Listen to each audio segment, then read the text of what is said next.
Hi, this is Rev Ed with today's Back Porch Devotional from Psalm 54. O God, save me by your name, and vindicate me by your might. O God, hear my prayer, and give ear to the words of my mouth. For strangers have risen against me, ruthless men seek my life. They do not set God before themselves.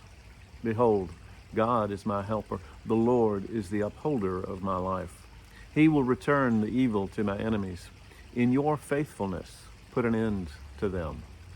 With a free will offering, I will sacrifice to you. I will give thanks to your name, O Lord, for it is good. For he has delivered me from every trouble, and my eye has looked in triumph on my enemies. David is the author of this psalm, and the notation at the beginning of the psalm tells us that this prayer was uttered when David had been betrayed by some of his own countrymen who revealed where he was hiding to King Saul. This is in that phase of David's life where he is not yet king over Israel, but Saul knows that David has been named to succeed him, and he's trying to wipe him out. And so there was this group a place called Ziph, and these were the Ziphites. And David was hiding in the mountains near this community, and the Ziphites went and told Saul that that's where David was. And they were from the tribe of Judah. And so David has been betrayed essentially by a group of his own people, although he didn't know them personally. And this is his prayer to God in the middle of that betrayal.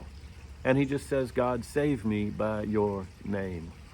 And when we talk about the name of God, we're talking about everything that it stands for. The name of God refers to who he is, to his might, to his power, to his absolute purity and his holiness, his rule over the entire universe. To call on the name of the Lord is to call on the only one who can save. And David knows this. And he says, give ear to my prayer and hear the words of my mouth.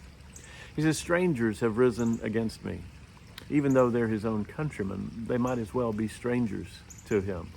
Ruthless men seek my life. They do not set God before themselves. David knew in his own heart, humbly, but he knew that God was on his side.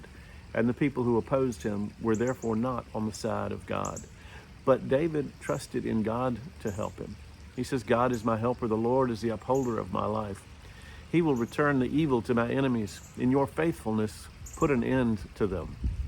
Now, many folks are uncomfortable with these prayers, many of them in the Psalms, where the psalmist, David or somebody else, is asking God to punish the enemies. There is nothing wrong with asking God for justice.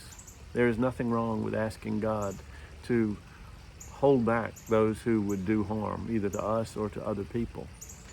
The key thing is we don't take these responsibilities upon ourselves. We trust in the Lord to handle it. We trust in God to deal with those who call themselves our enemies. We have the freedom and the right to defend ourselves, but we don't take vengeance.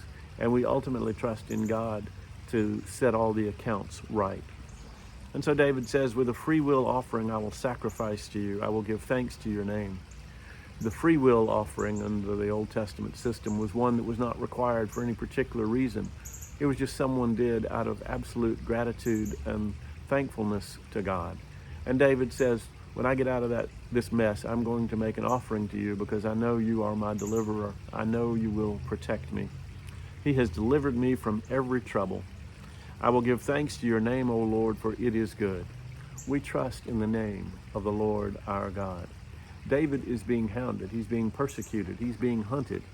And yet he knows that he'll be all right. One of the things we need to remember is that persecution is something that is going to be a part of the life of those who follow God. Jesus pointed this out in the Sermon on the Mount and in the Beatitudes, it's chapter 5, beginning at verse 10. Blessed are those who are persecuted for righteousness' sake, for theirs is the kingdom of heaven. Blessed are you when others revile you and persecute you and utter all kinds of evil against you falsely on my account.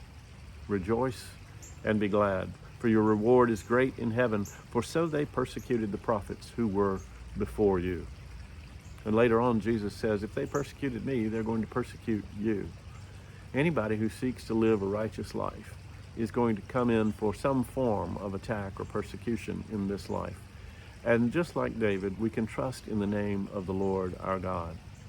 We are not going to be popular. Christianity is never going to be on anybody's favorite hits list. We are too different, and we should be different. We are not a part of this world. We live in this world, but we belong to the kingdom of heaven, and our lives should reflect that. And simply just by reflecting the virtues of the kingdom of heaven, our lives are, in some way, a critique of the world around us, which would rather not have that critique in evidence. So people who seek to live righteous lives are going to come in for grief and suffering. Our Savior went in for grief and suffering on our behalf. And whatever we are going through, we know he is going through it with us, and that he's gone through it for us, so that our suffering might be redeemed and would not be meaningless. Whatever you're going through this day, know that the Lord is with you. Know that the name of the Lord is a strong tower, and you can run into it and be safe. Know that he will deliver you in his way and in his time, and that until then, he's with you through it all. God's blessings be upon you this day.